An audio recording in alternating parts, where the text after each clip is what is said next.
Bom dia, irmãos, graça e paz. Vamos abrir as nossas Bíblias no livro de Lucas, Evangelho do Senhor Jesus, capítulo 8.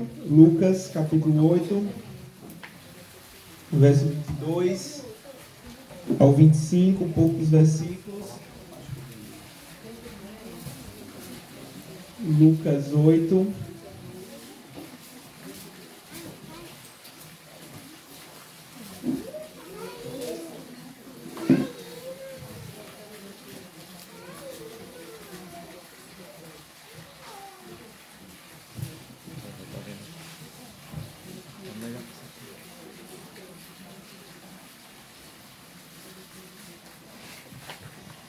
Diz assim a palavra do Senhor, irmãos. Eu estou lendo aqui na NAA, você pode acompanhar na versão que você tiver.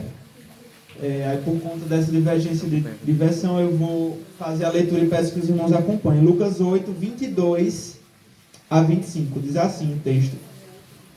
Aconteceu que, num daqueles dias, Jesus entrou num barco e, em companhia dos seus discípulos, e lhes disse: vamos passar para a outra margem do lago. E partiram. Enquanto navegavam, ele adormeceu, e sobreveio uma tempestade de vento no lago, e eles corriam perigo. Chegando-se a Jesus, os discípulos o despertaram, dizendo: Mestre, mestre, estamos perecendo. Levantando-se Jesus, repreendeu o vento e a fúria da água. Tudo cessou, e ficou bem calmo. Então Jesus lhes perguntou: vocês não têm fé? Eles, possuídos de temor e admiração, diziam uns aos outros: quem é esse que até manda nos ventos e nas ondas, e lhes obedecem? Amém. Vamos orar, irmãos, mais uma vez. Pai amado, Pai querido, muito obrigado, Senhor, pelo dia de hoje. Muito obrigado, Senhor, porque estamos aqui e porque as tuas misericórdias se renovaram sobre as nossas vidas, Pai. Muito obrigado, Senhor, porque o Senhor tem sido paciente conosco, porque o Senhor não tem nos tratado, Pai, segundo nossos muitos pecados, como o Salmo 103 declara, Pai. Mas o Senhor é rico em misericórdia, Pai. Tu és, Senhor, um Deus bondoso, um Deus amoroso. Deus nos ensina, Pai, nos ajuda, Pai, a termos mais fé, Pai. Nos ajuda, Senhor, a sermos mais corajosos em Ti, Senhor. Não por causa de nós mesmos, Senhor, mas por quem está no nosso barco. De fato, Senhor, nos ajuda, Pai. Nos ajuda a lembrar. Nós somos, Pai, muito esquecidos, temos a mente muito vagarosa, Senhor, para lembrar, Pai, por conta dos efeitos do pecado, com certeza, mas nos ajuda, Pai. Nos ajuda, Senhor, a Te buscar, nos ajuda, Pai, a utilizar os meios de graça, Senhor, que o Senhor nos deu, Pai, para prosseguir no Senhor nessa jornada dentro do barco, Pai. Em nome de Jesus é o que nós Te pedimos e Te agradecemos. Amém. Irmãos, nós temos visto, né, desde do sábado à noite, né, o pastor Derival falando sobre os propósitos de Deus na tempestade, de fato, né? E hoje não é diferente, nós também vamos continuar vendo alguns desses propósitos aqui no Evangelho de Lucas, né? Já vimos ali a história do que aconteceu com Paulo naquela tempestade a caminho de Roma. Vimos o que aconteceu com Jonas na tempestade a caminho de Tarsis, né? Vimos ontem o que aconteceu com Noé ali no dilúvio, ali na arca, pairando sobre as águas. E hoje a gente vai ver uma tempestade que acontece no lago de Genesaré, ou Mar da Galileia, né? Embora não seja citado nominalmente aqui no texto. É lá onde essa tempestade acontece.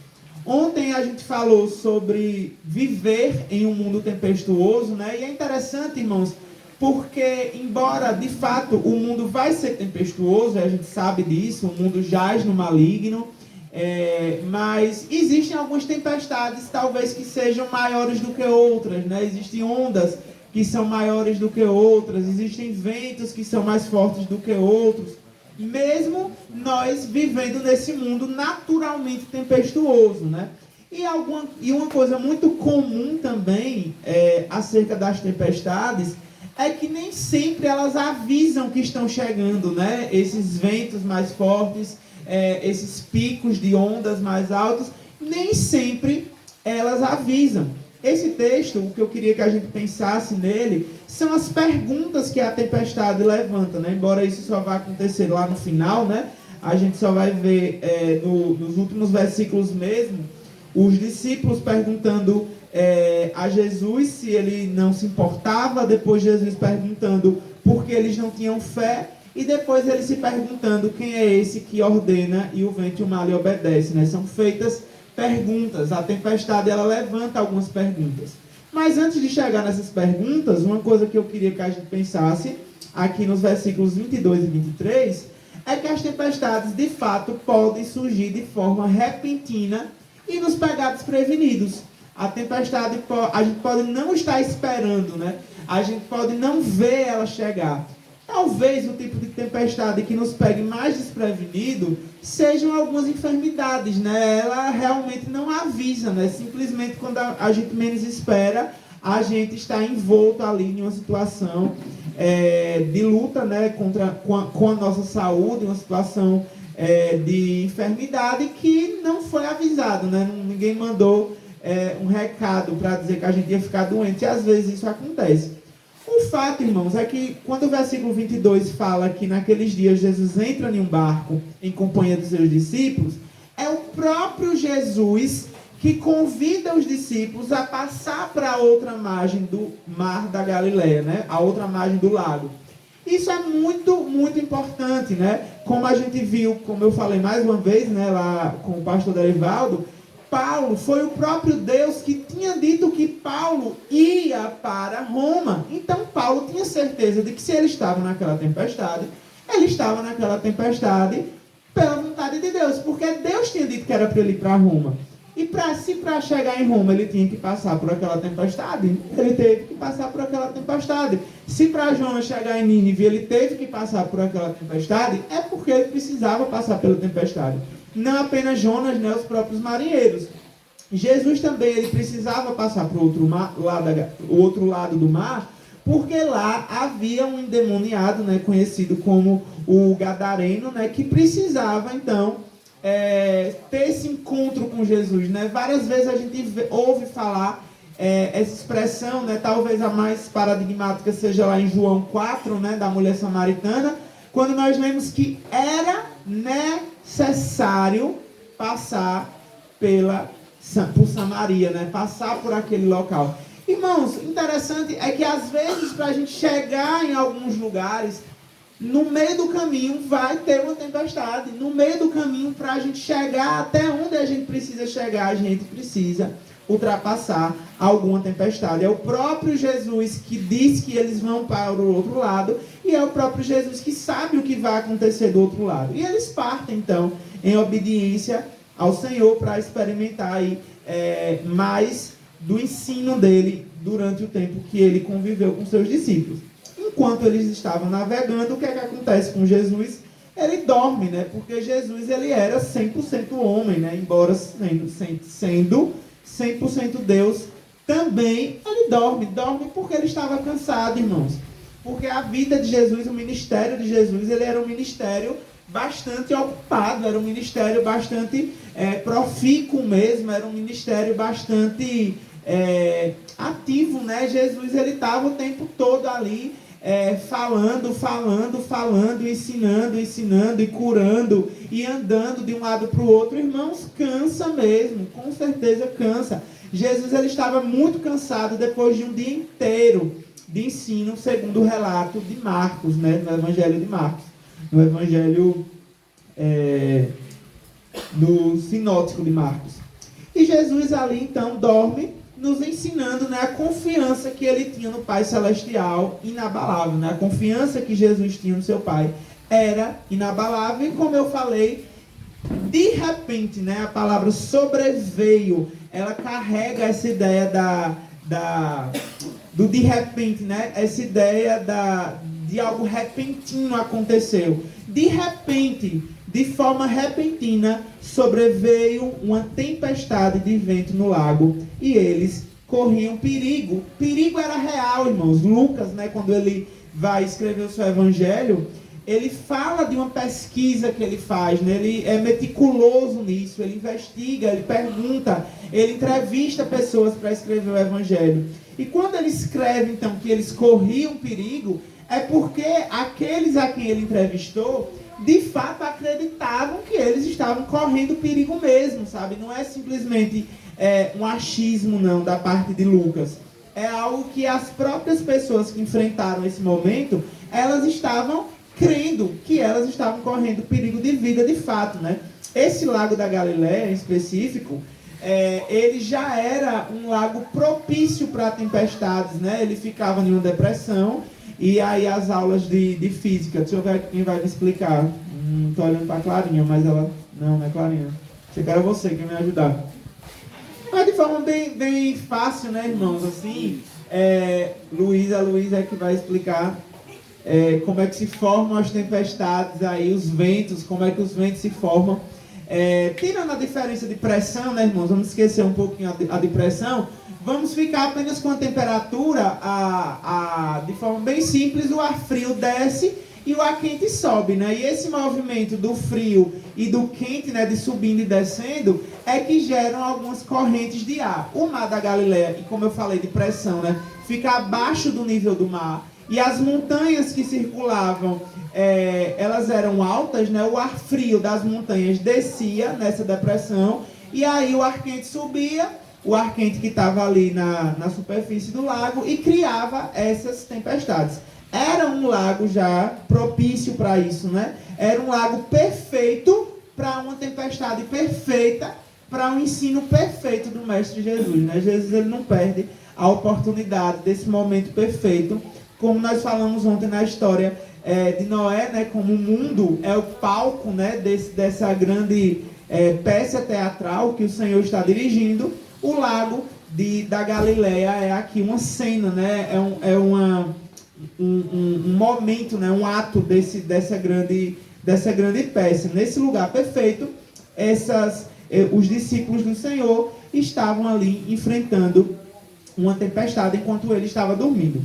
Irmãos, uma coisa que era para eu ter dito ontem e eu não disse, né, que eu esqueci de comentar, às vezes é que falar sobre tempestade, né, a gente às vezes usa uma metáfora, né, da tempestade para falar da vida, e parece talvez que para os irmãos não acharem que a gente está forçando às vezes o texto, né, e às vezes fazendo uma interpretação alegórica, a própria palavra de Deus, né, o próprio salmista, por exemplo, no Salmo 69, ele usa a tempestade como metáfora para os problemas da vida, tá? A gente está autorizado pela palavra de Deus para entender que sim, tempestades, elas são sinônimos, elas podem ser usadas de forma metafórica. Salmo 69, versículo 1 e versículo 15, o salmista fala: salva-me, ó Deus, porque as águas me sobem até a alma, né? Veja, as águas não podem subir literalmente até a alma. Ele está falando de forma metafórica.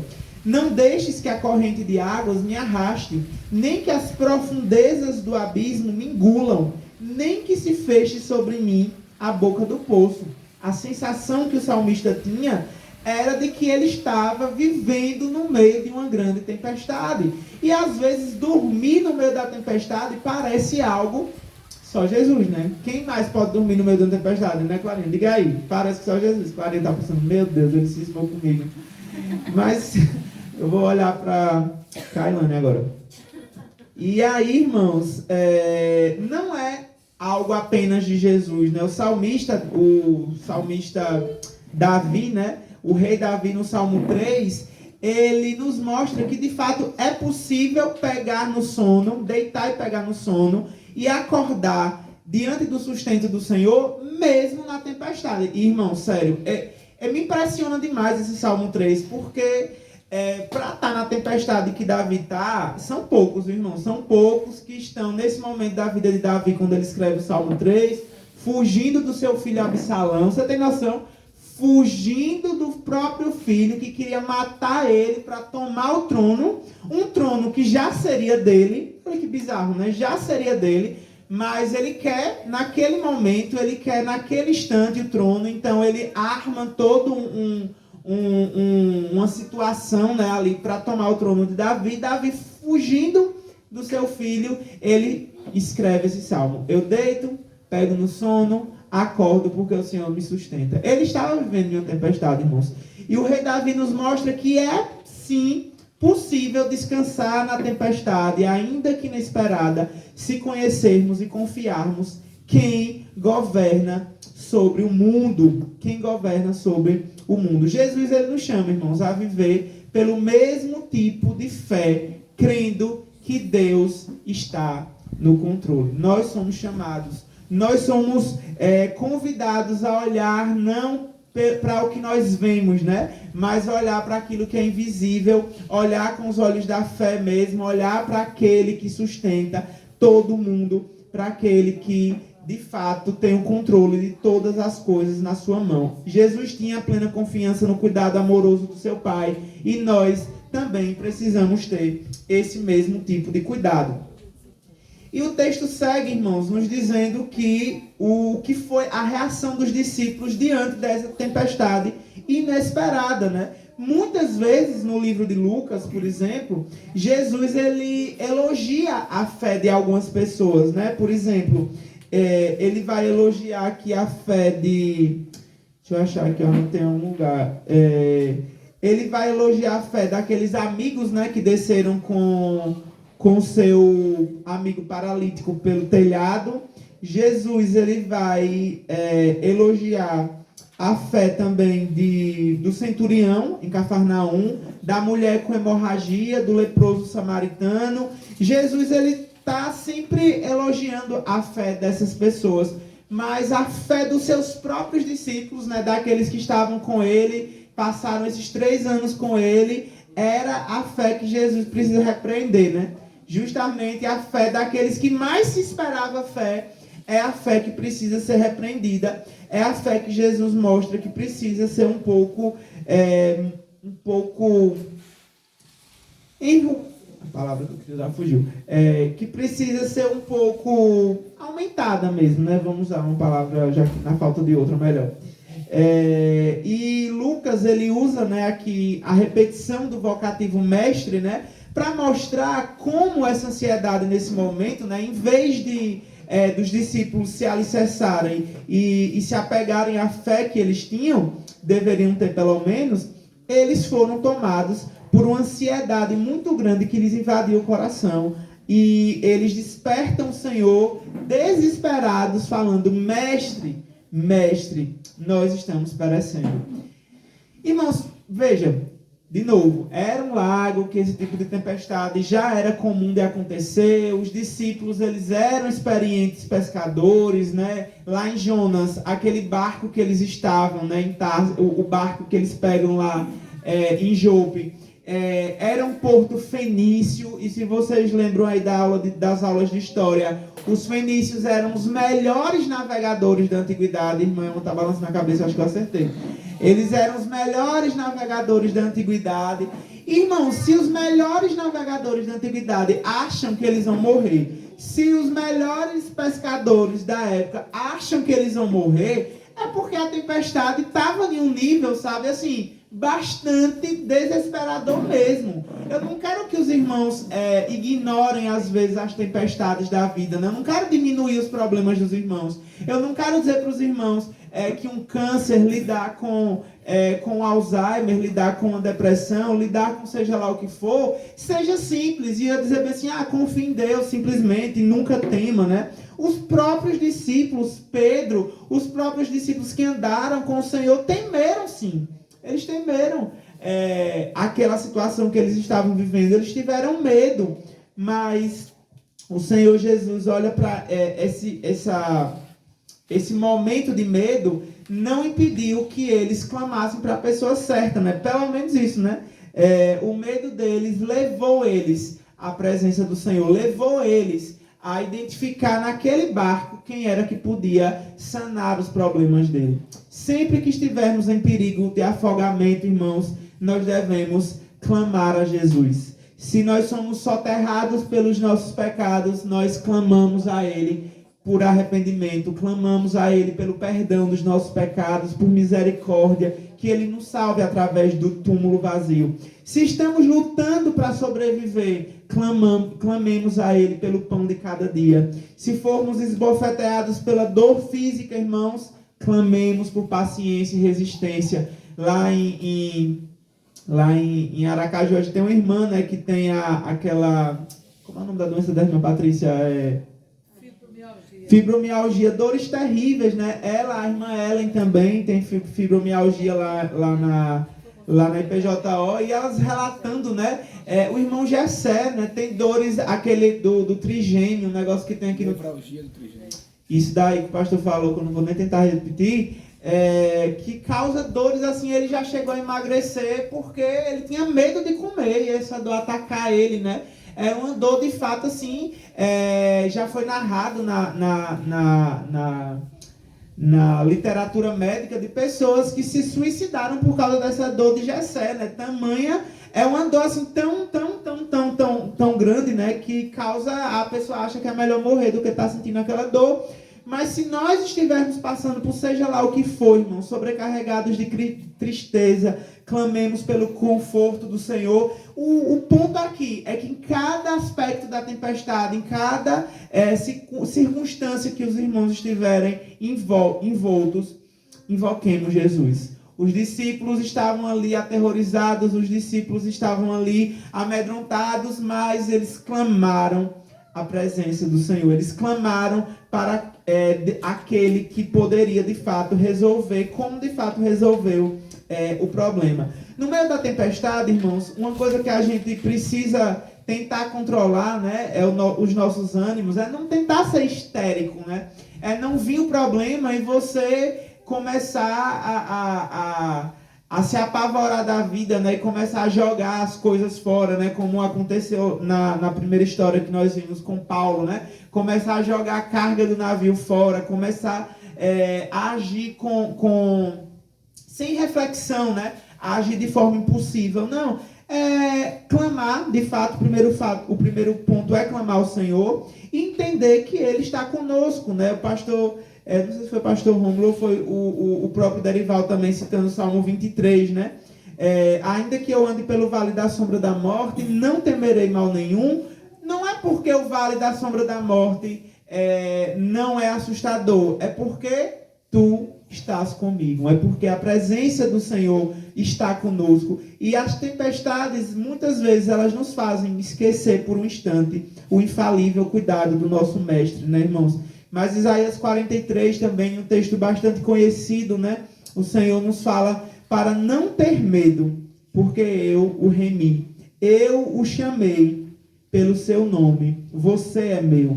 Quando você passar pelas águas, eu estarei com você. Quando passar pelos rios, eles não o submergirão. Quando passar pelo fogo, você não se queimará. As chamas não o atingirão, porque eu sou o Senhor, seu Deus, o Santo de Israel, o seu Salvador. Lembra, Deus, ele não vai nos salvar da tempestade, ele vai nos salvar na tempestade. É ali no meio da tempestade, é ali no meio do fogo, é ali caminhando pelo vale da sombra da morte. A gente não vai ser livre de caminhar pelo vale da sombra da morte, mas a todo momento nós temos as promessas confortadoras do Senhor ao nosso lado.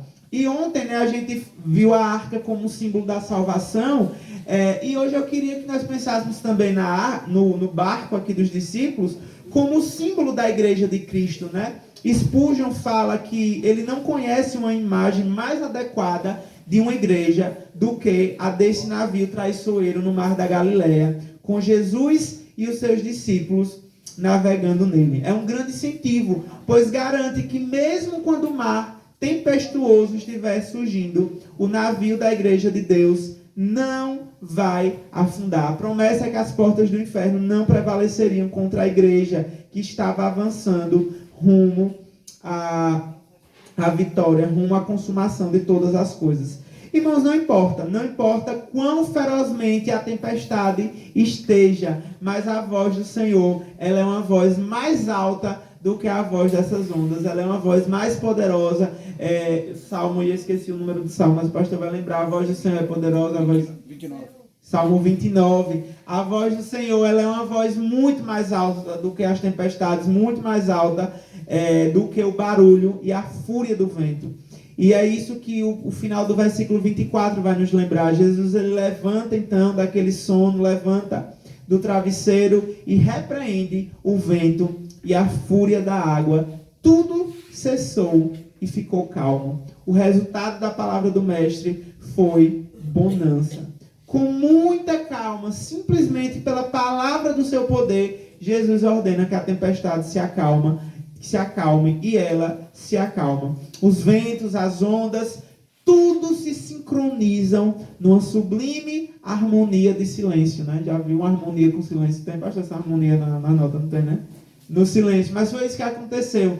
Jesus sintonizou tudo ali e tudo ficou em silêncio. A face do lago se torna tão lisa como um espelho. O domínio de Jesus sobre os elementos é completo. Jesus faz o que apenas Deus pode fazer. Sendo homem, ele dormiu. Sendo Deus, ele acalmou a tempestade, né? Vejam como nunca, né? Jesus, ele tinha momentos, né, que ele era Deus, momentos que ele era homem. É a pessoa do Redentor, irmão. 100% homem, 100% Deus. Vamos abrir as nossas Bíblias. Eu acho importante todos nós lermos esse texto no Salmo de número 107. Salmo de número 107. Vemos como o nosso Deus, ele de fato, irmãos, ele é o Senhor da tempestade.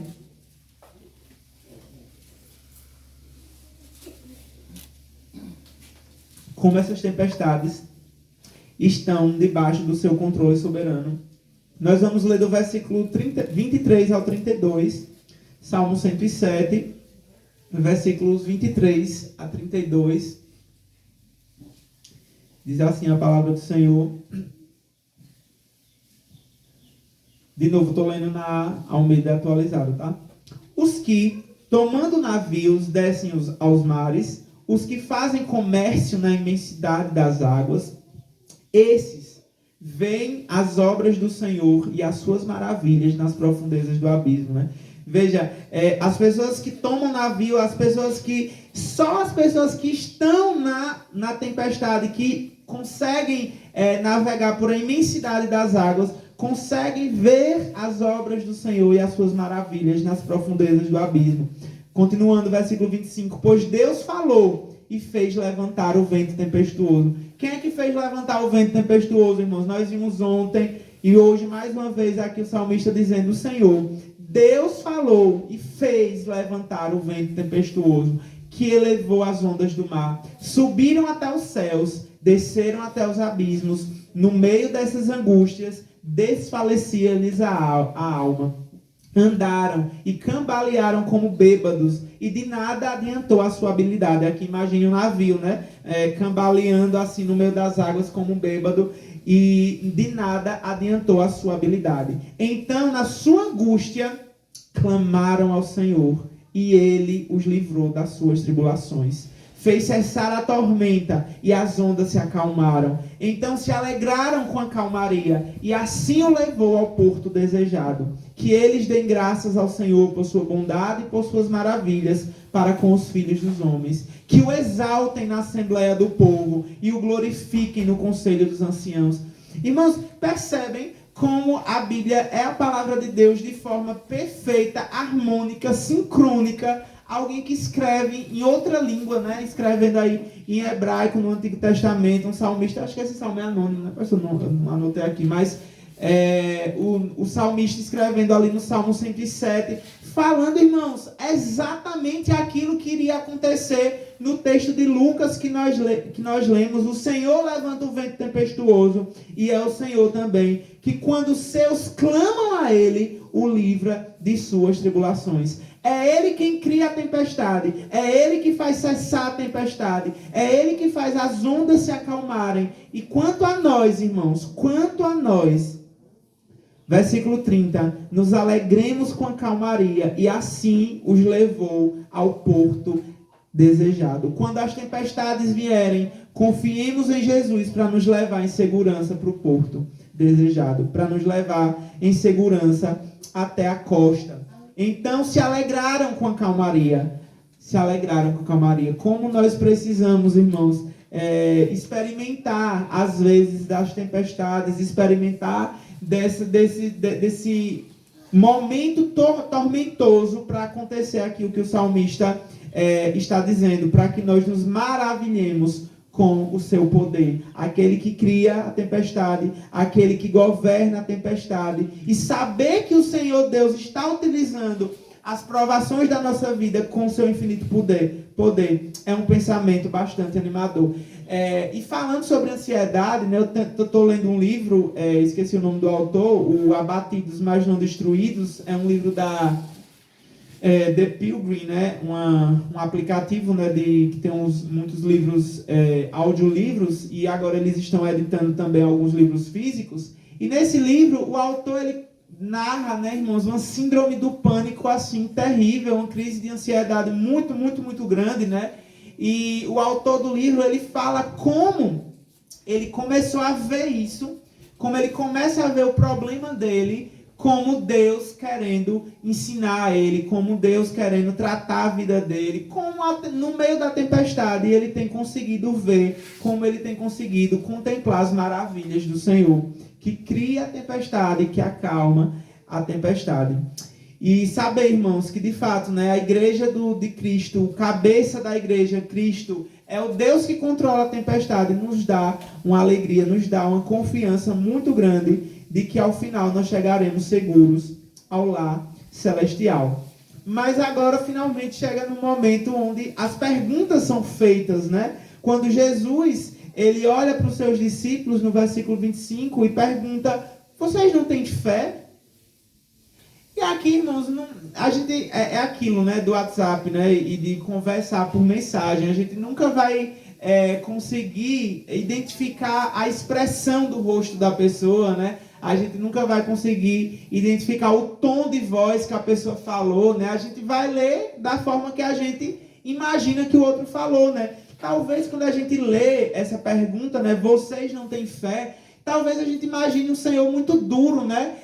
Repreendendo de uma forma muito incisiva, né? Mas, irmãos, a gente não pode deixar de esquecer que em todos os momentos que Jesus fala com os seus discípulos, que ele fala com os seus, Jesus ele está falando com amor, né? Ele está falando, fazendo essa pergunta, não é no sentido de deixar eles tristes, de deixar eles abatidos, de acusar, né? Olhar assim e dizer, você não tem fé não, é? Sabe assim, quando a gente olha pro menino, né? Por aqui, né? Cheio de estresse, cheio de...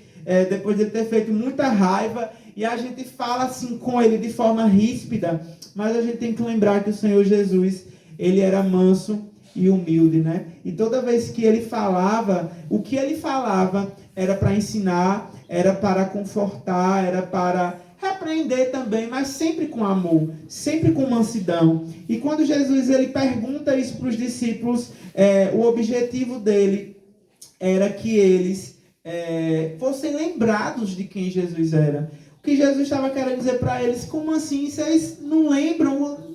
Estava aí, a gente estava na estante, alimentando as multidões, vocês experimentaram milagre por cima de milagre, e vocês ainda não têm fé, vocês ainda não acreditam. E eles, possuídos de admiração e temor, fazem uma contra-pergunta, né? Eles perguntam, quem é este que até manda nos ventos e nas ondas e lhes obedece?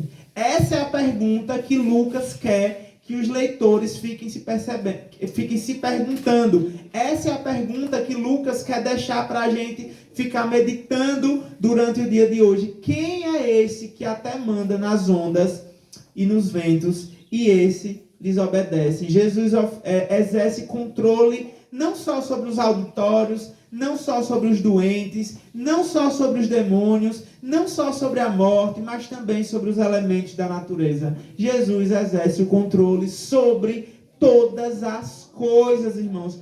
Toda e qualquer coisa que exista no mundo está debaixo do controle soberano do Senhor. Agora, irmãos, e a grande questão aqui que eu queria que nós encerrássemos pensando qual é o proveito de crer, de dizer que nós somos cristãos, de dizer que nós somos filhos de Deus, se nós não somos capazes de crer em tempos de necessidade, né? Se a gente diz crer, mas se a gente não é capaz de crer em toda e qualquer circunstância, Qual é o proveito de crer? Né? Qual é o proveito, de fato, de só acreditar quando as coisas estão indo bem? Eu sempre gosto de pensar na fé, né? Pensando, cadê aqui alguma coisa? Eu vou derrubar isso daqui. É muito fácil crer que quando eu soltar essa tampa ela vai cair no chão. Muito fácil. Todo mundo está vendo a gravidade aí acontecendo, né? Não está vendo ela, mas os efeitos da lei da gravidade. Muito fácil. Agora levante aí a mão. Quem crê que a tampa não vai cair quando eu soltar ela?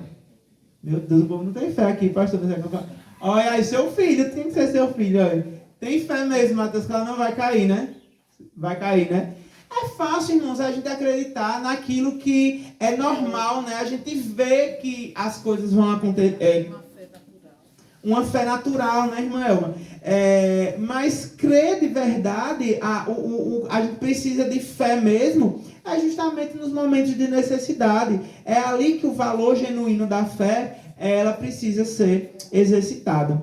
Qual o benefício de crer se nós cremos no Mestre somente quando o céu está limpo e o sol está brilhando e não em ocasiões de tempestade, né? Qual é o proveito que a gente tem? Todo mundo não crê, todo mundo não é capaz de dizer boas coisas para Deus quando tudo está bom, quando tudo está perfeito. Ter a fé salvadora é uma coisa.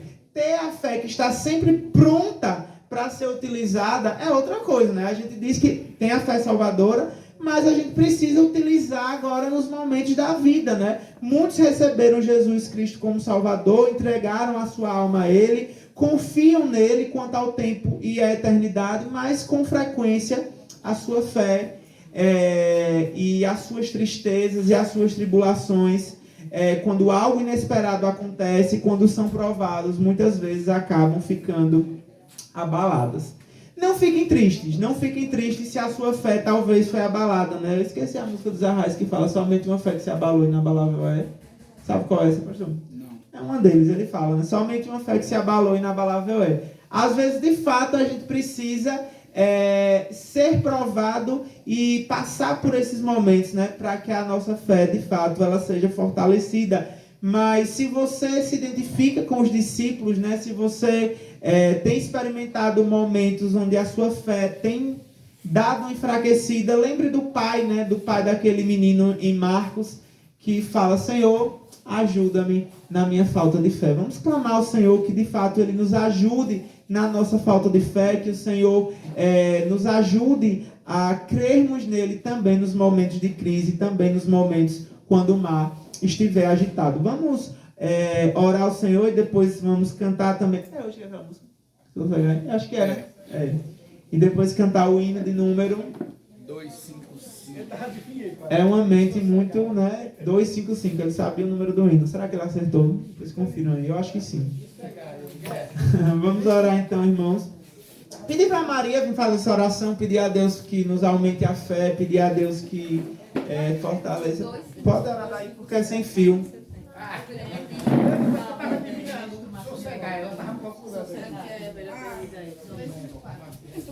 Senhor nosso Deus, obrigado, Senhor, por esse momento que nós estamos aqui neste lugar, Senhor, para bendizer o Teu nome, para agradecer, Senhor, por tantas palavras, meu Deus, vindo da parte de Ti, Senhor, para nós. Que nossas vidas, meu Deus, a partir de agora sejam transformadas, Senhor. Que nós coloquemos em prática, Senhor. Que nós tenhamos coragem de enfrentar tudo que vier, meu Deus, confiando somente no Senhor, não em nossas forças, Pai. Obrigada, Deus. Obrigada por esses irmãos que estão aqui reunidos, Pai. Que o Senhor os abençoe, Senhor. E que durante esse restante de acampamento, Senhor, nós venhamos, meu Deus, conhecer mais de Ti, Senhor. Que os Teus conhecimentos, Senhor, a Tua palavra, Senhor, nos encha neste lugar, Senhor. Em nome de Jesus, que eu oro e agradeço. Amém. Oi. É sossegar. 254, eu falei 255. Poxa, por um. Quase que eu acertei no Telos. Obrigado.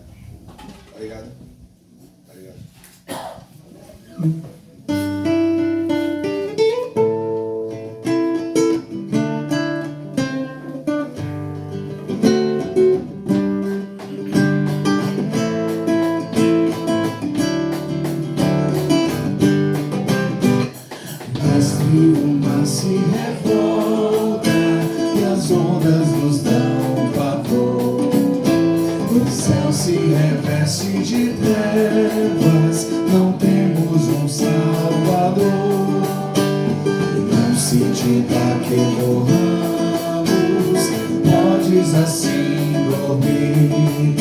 Se a cada momento nos vemos, já prestes a submergir. As ondas atendem ao meu mandar. Sossegai, seja o encapelar do mar, a ira dos homens, o gênio do mal. Das águas não podem naufragar. Quem leva ao Senhor, Rei do céu e mar. Pois todos ouvem o meu mandar. Sossegai, sossegai, convosco estou para vos salvar. Sossegai, mestre, tão grande tristeza me quer hoje consumir. Na dor que perturba minha alma, te imploro, venha acudir. Tantas do mal que me cobrem, quem me virar valer. Não tardes, bom mestre, estou quase a perecer. As ondas atendem ao meu andar. Sossegai, seja o encapelar do mar, a ira dos homens, o gênio do mal. Das águas não podem naufragar. Quem leva ao Senhor, Rei do céu e mar. Pois todos ouvem o meu mandar. Sossegai, sossegai, convosco estou para vos salvar. Sossegai, mestre, chegou a bonança, em paz vejo o céu e o mar. O meu coração goza calma, e não poderá findar. Venha ao teu lado, ó mestre, dono da terra e céu. Eu hei de chegar bem seguro ao porto destino meu. As ondas atendem ao meu andar. Sossegai, seja o encapelar do mar, a ira dos homens, o gênio do mal. Das águas não podem naufragar. Quem leva ao Senhor, Rei do céu e mar. Pois todos ouvem o meu mandar. Sossegai, sossegai, convosco estou para vos salvar. Sossegai.